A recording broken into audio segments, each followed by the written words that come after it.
வணக்க மக்களை, சட்டமன்றம் கிடைக்கப்பட்ட மிக முக்கிய தகவல் ஒன்று வெளியாகி இருக்கிறதா? இபிஎஸ் தலைமையில் இறங்கிய பேரடியா டிடிவி தினகரன் போட்ட அதிரடி கண்டிஷன் என்ன? அதிமுக கூட்டணி நடக்கும் அந்த ரகசிய டீல் என்ன? வாங்க வீடியோவை முழுமாக்கலாம்.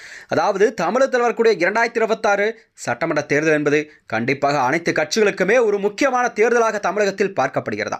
அந்த வகையில் தான் அனைத்து கட்சிகளுமே தங்கள் கட்சி பணிகளை தீவிரமாக செயல்பட்டு வருகிறதா.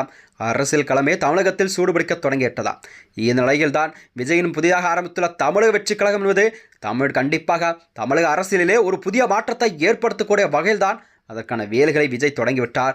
அது மட்டுமன்றி அம்மா மக்கள் முன்னேற்ற கழகத்தின் பொதுச்செயலாளரான டிடிவி தினகரன் கண்டிப்பாக வரும் தமிழக சட்டமன்ற தேர்தலில் தான் போட்டியிடப் போவதில்லை என்ற ஒரு அதிரடி முடிவை அறிவித்திருக்கிறார். அதனால்தான் கடந்த மாதம் கோவில்பட்டி தொகுதியில் கூட போட்டியிடப் போவதாக கூறி வந்த நிலையில் தற்போது இந்த திடீர் பின்வாங்கலை அவர் அறிவித்திருக்கிறார். அதாவது அரசியல் வட்டாரத்திலே ஒரு வியப்பை ஏற்படுத்தியுள்ளதாம். அதிமுகவுக்கும் தமக்கும் இடையே இருந்து வரும் வெறும் குடும்ப சண்டை மட்டுமே என்று குறிப்பிட்ட அவர் கடந்த 2021 தேர்தலிலே தாங்கள் இணைந்திருந்தால் கண்டிப்பாக தமிழகத்தில் திமுக வெற்றி பெற்றிருக்காது என்று தனது ஆதங்கத்தை வெளிப்படுத்தியிருக்கிறார் அமமுகவின் பொதுச்செயலாளர் டிடிவி தினகரன் அவர்கள். அது மட்டுமின்றி தேர்தலில் தான் போட்டியிட்டாவிட்டாலும் தனது கட்சியின் சார்பில் போட்டியிடும் வேட்பாளர்கள் கண்டிப்பாக வெற்றி பெற்று அவர்களெல்லாம் அமைச்சரவையில் இடம்பெற வேண்டும் என்பதுதான் தனது ஒரு பிரதான ஆசையாக என்று டிடிவி தினகரன் அவர்கள் தெரிவித்திருக்கிறார். அது மட்டுமின்றி அதிமுக கூட்டணியில் முதல்வர் வேட்பாளர் எடப்பாடி பழனிசாமியை ஏற்றுக்கொண்ட தினகரன் இதன் மூலம் தமிழகத்தில் கண்டிப்பாக ஒரு கூட்டணி ஆட்சி அமைய வேண்டும் என்று தனது விருப்பத்தை மறைமுகமாகவே வெளிப்படுத்தியிருக்கிறாராம். அது மட்டுமின்றி அதிமுக பாஜக கூட்டணியை நீடிக்கும் தினகரன் அவர்கள் ஜெயலலிதாவின் வளர்ப்பு வந்த தாங்கள் அனைவருமே தற்போது ஒன்றிணைந்து விட்டதாக கூறியிருக்கிறார். அதாவது அம்மா வழியில் நாங்கள் எல்லாம் வளர்க்கப்பட்ட பிள்ளைகளாக பார்க்கப்படுகிறோம் என்று டிடிவி தினகரன் தெரிவித்திருக்கிறார். அது மட்டுமின்றி இருப்பினும் தினகரன் இந்த அமைச்சர் பதவி குறித்த விருப்பம் அதிமுக கூட்டணியில் ஒரு பெரும் சலசலப்பை ஏற்படுத்தி கொண்டிருக்கிறதா.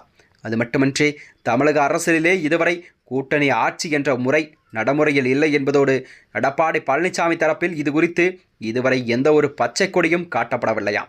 எனவேதான் அமமுகவினருக்கு கண்டிப்பாக அமைச்சரவையில் இடம் கொடுக்கும் தினகரனின் கோரிக்கை வரும் தொகுதி பங்கீடு மற்றும் ஆட்சி அதிகார பகிர்வில் அதிமுக அமமுக இடையே கண்டிப்பாக ஒரு புதியதொரு இழுவரியோ அல்லது பிளவையோ ஏற்படுத்துமா என்ற கேள்வியாக இருந்திருக்கிறதா. இந்த நிலையில்தான் அதாவது முக்குளத்தவர் வாக்கு என்பது தமிழகத்தில் ஒரு முக்கியமான தேர்தலாக பார்க்கப்படுகிறது. முக்குளத்தவர் வாக்கு பொறுத்தவரை தென் தமிழகத்தில் அதாவது டிடிவி தினகரன் மற்றும் ஓபிஎஸ்க்கு அதிக செல்வாக்கு மற்றும் அதிக வாக்கு வங்கி சதவீதம் அதிகமாக காணப்படும் சூழல் தான் உருவாகி இருக்கிறதா. இந்த நிலையில்தான் அதாவது டிடிவி தினகரன் கேட்கும் இந்த தொகுதிகள் அது மட்டும் அமைச்சரவை இடம் என்பது கண்டிப்பாக அதிமுகவின் தலைவரான எடப்பாடியார் அவர்களுக்கு ஒரு பெரும் நெருக்கடியை சந்திக்கக்கூடிய செய்தியாகத்தான் இதை பார்க்கப்படுகிறதா. மேலும் இது போன்ற வீடியோக்களை தெரிந்து கொள்ள நமது சேனலை மறக்காமல் சப்ஸ்கிரைப் செய்து கொள்ளும். நன்றி, வணக்கம்.